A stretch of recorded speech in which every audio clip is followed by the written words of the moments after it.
Satu unit ambulan pembawa jenazah mengalami kecelakaan tunggal di Jalan Piyungan, Prambanan, Bukoharjo, Prambanan, Kabupaten Sleman pada Senin 28 Maret 2022 sekitar pukul 7.45 waktu Indonesia Barat. Sedianya, ambulan bertuliskan Depok Peduli yang bertolak dari Depok, Jawa Barat itu akan menuju ke Gunung Kidul untuk mengantarkan jenazah. Naas, di jalan yang menikung di Bukoharjo, ambulan itu mengalami kecelakaan tunggal.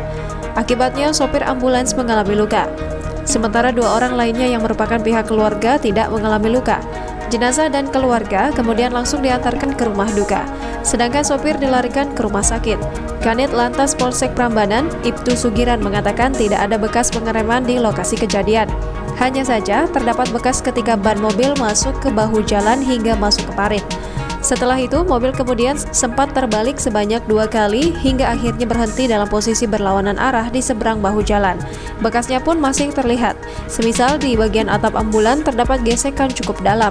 Keterangan saksi mata Endang, pemilik warung Badri yang berada tepat di depan lokasi kecelakaan menceritakan bahwa ia melihat ketika ambulans itu melaju kencang dari arah utara. Dalam sekejap, ambulans terbalik 2 kali dan berhenti di bahu jalan arah sebaliknya. Sontak ia pun panik dan langsung berteriak minta tolong. Adapun saat ini pihak kepolisian sektor Prambanan masih melakukan penyelidikan atas peristiwa kecelakaan itu. 1 jam setelah kecelakaan, olah tempat kejadian perkara masih dilakukan. Sementara sopir yang dirawat dilaporkan mengalami lecet dan terkena benturan di kepala bagian belakang. Jangan lupa subscribe, share, komen, dan like ya.